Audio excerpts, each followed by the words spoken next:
According to the Agile Alliance, Agile software development is an umbrella term for a set of methods and practices based on the values and principles expressed in the Agile Manifesto. Therefore, we can't succeed with Scrum, Kanban, Lean, or any other Agile framework unless we deeply understand and live by Agile's values and principles. While many people are familiar with Agile's values through the Agile Manifesto, the principles are less well known. I'll share them with you, along with a couple thoughts for each that I've discovered along the way. So, what are the Agile principles? Principle number 1. Our highest priority is to satisfy the customer through early and continuous delivery of valuable software. One of my favorite sayings is, waste is anything the customer doesn't want and isn't willing to pay for. Planning is essential. Agile events are useful. Technical spikes to explore new technologies can give us architectural runway and new competitive advantages. But at the end of the day, customers pay us for working software and services, not the effort that got us there. Principle number 2, welcome changing requirements, even late in development. Agile processes harness change for the customer's competitive advantage. Agile embraces empiricism. It's almost a guarantee that we will be more knowledgeable once we have commenced work on a project than at the beginning. Our customers will learn more about their own needs when they see an increment of our work. Let's not forget that our competition isn't standing still either. So, inevitably, you will learn something during the development cycle that clearly demonstrates that the current plan is not wise, possible, or both.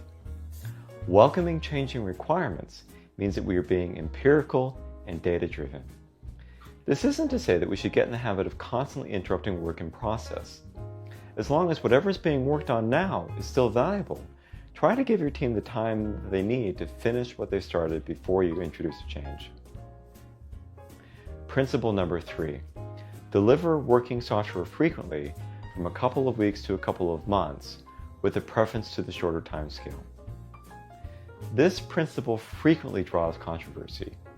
For a startup, every 2 weeks seems like an eternity, whereas a giant, lumbering, publicly traded corporation can take 2 months just to get code through their bureaucratic approval and deployment process. The more frequently you deliver software, the smaller and less risky your release is, and the more likely you are to have good automation. The more frequently you deliver software, the more chances you have to get and incorporate feedback from your customers in real-world use of your product. Not every customer base can handle very frequent releases. In these cases, it can be useful to identify a cohort of your customers who will accept or even embrace frequent releases and give them early and frequent access to new features.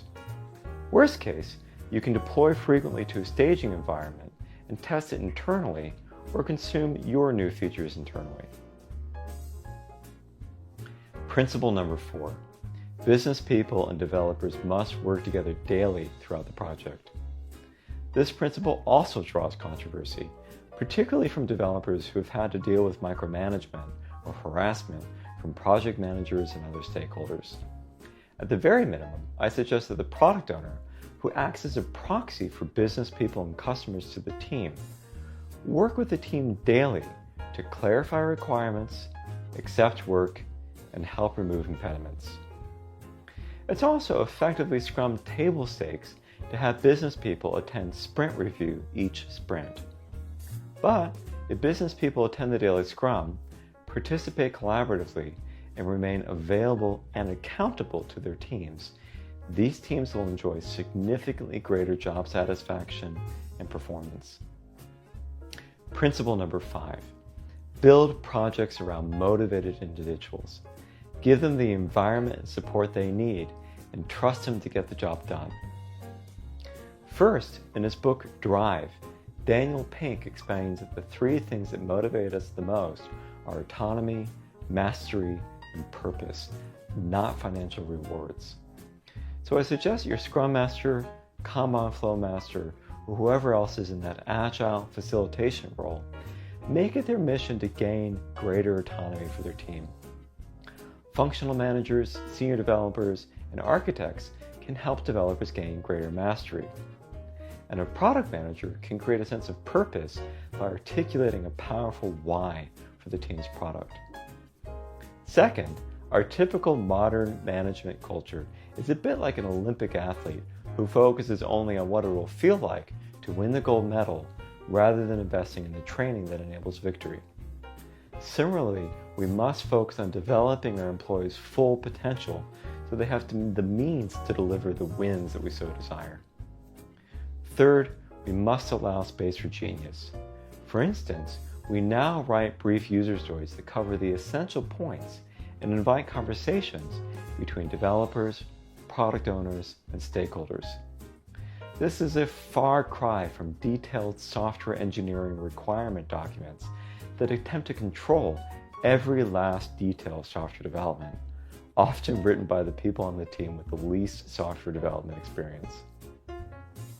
Principle number 6, the most efficient and effective method of conveying information to and within a development team is face-to-face conversation.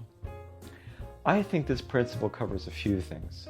First, don't let written documentation or requirements get in the way of talking to one another. This is all about customer collaboration over contract negotiation. Second, there's no substitute for co-location. Just as we travel to see friends and family so that we can see them face-to-face rather than just talk on the phone, so too can we have higher quality of interactions when we are physically together. Third, events such as sprint planning are valuable because they allow for a greater volume of communication to occur in a shorter period of time. Never underestimate the difference in communication quality and bandwidth between several people exchanging emails asynchronously versus standing together at a good whiteboard. Principle number 7. Working software is the primary measure of progress. This is a lot like the first principle. Our highest priority is to satisfy the customer through early and continuous delivery of valuable software. To a product manager, it can feel like a big accomplishment to get a software requirements document signed off by stakeholders.